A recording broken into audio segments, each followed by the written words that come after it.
আকাশবাণী খবর পড়ছি পার্থপ্রতিম মিত্র। প্রথমে বিশেষ বিশেষ খবর। পঞ্চম দফা লোকসভার ভোট এগিয়ে আসার সঙ্গে সঙ্গে প্রচার আরও জোরদার হয়েছে। প্রধানমন্ত্রী আজ মহারাষ্ট্রের ঘাটকোপারে রোড শো করবেন। পশ্চিমবঙ্গে প্রচার চালাবেন স্বরাষ্ট্রমন্ত্রী ও বিজেপি সভাপতি। কংগ্রেস সভাপতি মল্লিকার্জুন খার্গে আজ রায়বেরেলিতে রাহুল গান্ধীর সমর্থনে প্রচার করবেন। ভোটের প্রচারে রাজনৈতিক দলগুলির শীর্ষ নেতাদের ভালো দৃষ্টান্ত তুলে ধরতে বলেছে নির্বাচন কমিশন। ভারতের সর্ববৃহৎ 4 দিনের দক্ষতা প্রতিযোগিতা ইন্ডিয়া স্কিলস প্রতিযোগিতা 2024 আজ নতুন দিল্লিতে শুরু হচ্ছে। গাজা ভূখণ্ডে ইসরায়েল হামাস চলতি সংঘাতে নিহত হয়েছেন রাষ্ট্রসংঘের সুরক্ষা ও নিরাপত্তা দপ্তরের কর্মরত এক প্রাক্তন ভারতীয় সেনা আধিকারিক। রাজস্থানের নিমকা থানা জেলায় হিন্দুস্তান কপার লিমিটেডের একটি দল খনিকর্মে আটকে পড়েছে। গুয়াহাটিতে আজ আইপিএল এর ম্যাচে রাজস্থান রয়্যালস পাঞ্জাব কিংসের বিরুদ্ধে খেলবে। আসছি বিস্তারিত খবরে। পঞ্চম দফা লোকসভা ভোট এগিয়ে আসার সঙ্গে সঙ্গে প্রচার আরও জোরদার হয়েছে। এই দফায় যে 49টি আসনে আগামী সোমবার 20 এপ্রিল ভোট নেওয়া হবে, তার মধ্যে রয়েছে মহারাষ্ট্রের বাকি 13টি আসন। মুম্বাই উত্তর পূর্ব আসনে বিজেপি প্রার্থীর সমর্থনে দলের প্রবীণ নেতা প্রধানমন্ত্রী নরেন্দ্র মোদী আজ ঘাটকোপারে রোড শো করবেন। এলবিএস মার্গের শ্রেয়া সিনেমা থেকে শুরু হয়ে গান্ধী মার্কেটে শেষ হবে এই রোড শো।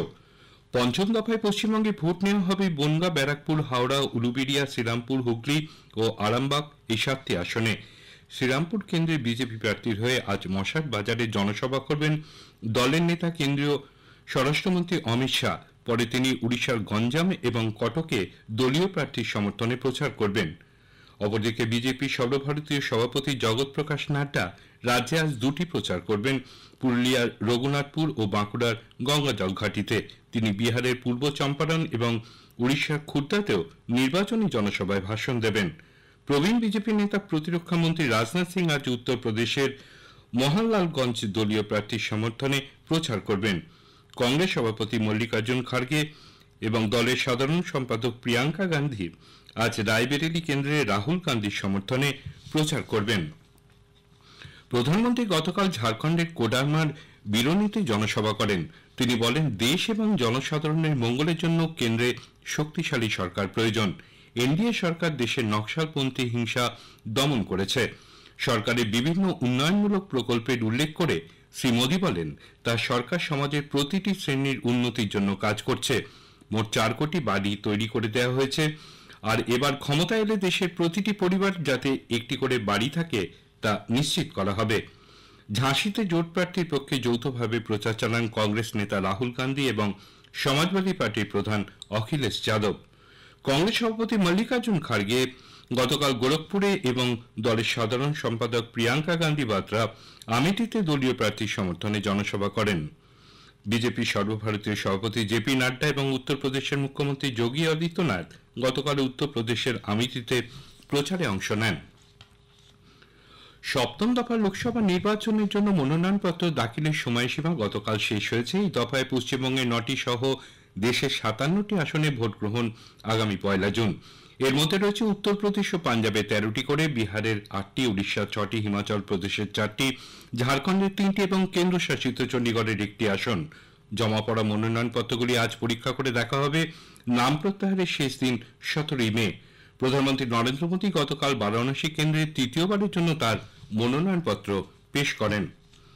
নির্বাচন কমিশন ভোটের প্রচারে রাজনৈতিক দলগুলির শীর্ষ নেতাদের ভালো দৃষ্টান্ত তুলে ধরতে বলেছে। কমিশনের চেতাবনী, দেশের সামাজিক কাঠামোয় স্থায়ী ক্ষতি এড়াতে নির্বাচনী ভাষণে গতি প্রকৃতি শুধরে নেওয়া নেতৃবৃন্দের প্রাথমিক দায়িত্ব। গত 16 মার্চ আদর্শ আচরণবিধি বলবৎ হবার পর থেকে বিভিন্ন রাজনৈতিক দলের বিরুদ্ধে এই বিধি লঙ্ঘনের যেসব অভিযোগ এসেছে তা 90% বেশি নিষ্পত্তি করা হয়েছে বলেও জানিয়েছে কমিশন। তাদের দাবি, কংগ্রেস এবং বিজেপি বাদে আর কোনো রাজনৈতিক দলের বিরুদ্ধে বড় ধরনের অভিযোগের নিষ্পত্তি বকেয়া নেই।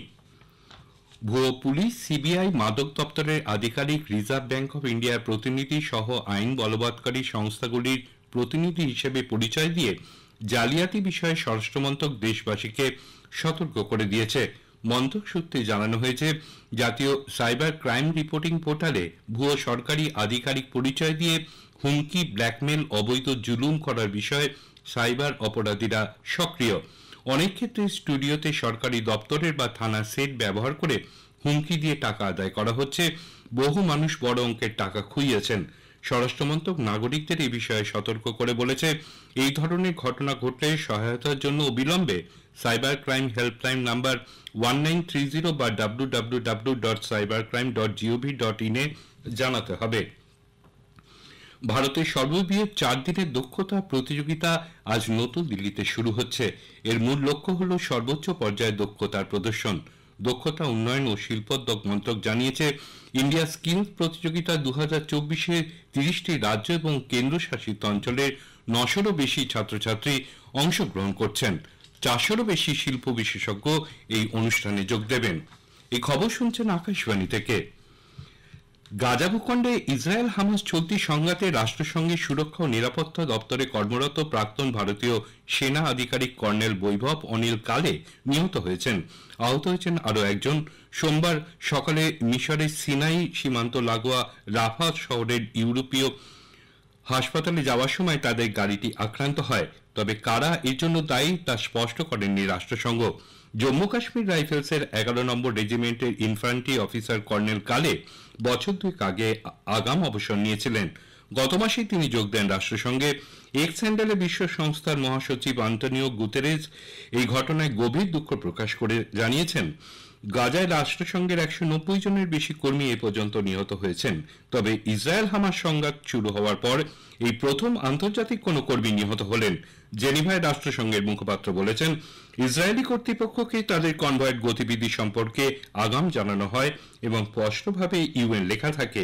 ঘটনাটি খতিয়ে দেখা হচ্ছে বলে জানিয়েছে ইসরায়েলি প্রতিরক্ষা বাহিনী। এদিকে আন্তর্জাতিক সতর্কবার্তা উপেক্ষা করে ইসরায়েলি ট্যাঙ্ক গতকাল পূর্ব রাফার আরো ভেতরে ঢুকে পড়েছে। 10 লক্ষেরও বেশি যুদ্ধপীড়িত প্যালেস্তিনীয় দক্ষিণ গাজা সীমান্তের এই শহরে আশ্রয় নিয়েছেন।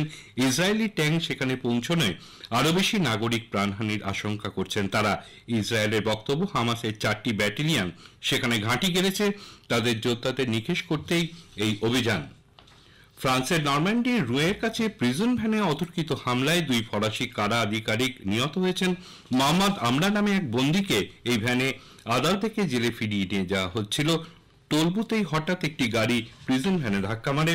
গাড়ির আরোহী বন্দুকধারীরা কারা আধিকারিকদের লক্ষ্য করে এলোপাতাড়ি গুলি ছুড়লে 2 জন নিহত ও 2 জন গুরুতর জখম হন। এরপরেই চম্পট দেয় আমরা। তার সন্ধানে তল্লাশি চলছে। কেন্দ্র liberation tiger of Tamil Eelam LTT কে আরো 5 বছরের জন্য নিষিদ্ধ ঘোষণা করেছে। ভারতের অখণ্ডতা এবং সার্বভৌমত্ব ক্ষুণ্ণ করতে এলটিটির ভূমিকা সন্দেহজনক হওয়ায় স্বরাষ্ট্রমন্ত্রক পর্যালোচনা করে সম্প্রতি এক বিজ্ঞপ্তিতে এই কথা ঘোষণা করেছে। এর আগে 2019-এর মে মাসে এলটিটির বিচ্ছিন্নতাবাদী কার্যকলাপের জন্য 5 বছরের জন্য নিষিদ্ধ ঘোষণা করা হয়। রাজস্থানের নিমকা থানা জেলায় সরকার অধীনস্থ হিন্দুস্তান কপার লিমিটেডের 14 জন আধিকারিক এবং প্রহরীদের একটি দল খনিকর্মে আটকে পড়েছেন। গতরাতে কলিহান খনিতে নামার সময় তাদের বহনকারী ডুলিটিকে ভেঙে পড়ে। নিমকা থানার জেলার পুলিশ সুপার প্রবীণ নায়েক জানিয়েছেন, উদ্ধারকারী দল আটকে পড়া কর্মীদের কাছে পৌঁছতে সক্ষম হয়েছে। 100 মিটার গভীর খাতে আটকে পড়া কর্মীদের উদ্ধারের সব রকম চেষ্টা চালানো হচ্ছে। কয়েকজন আহত হওয়ারও সম্ভাবনা রয়েছে। গুয়াহাটির বর্ষাপাড়া স্টেডিয়ামে আজ আইপিএল এর ম্যাচে রাজস্থান রয়্যালস পাঞ্জাব কিংসের বিরুদ্ধে খেলবে। খেলা শুরু হবে সন্ধ্যে 7:30টায়। দিল্লির অরুণ জেটলি স্টেডিয়ামে গতকাল রাতে আইপিএল এর ম্যাচে দিল্লি ক্যাপিটালস 19 রানে লখনৌ সুপার জায়ান্টসকে হারিয়ে দিয়েছে।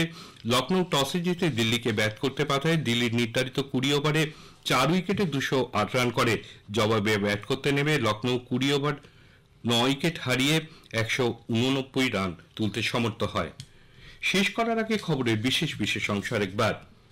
পঞ্চম দফা লোকসভা ভোট এগিয়ে আসার সঙ্গে সঙ্গে প্রচার আরো জোরদার হয়েছে।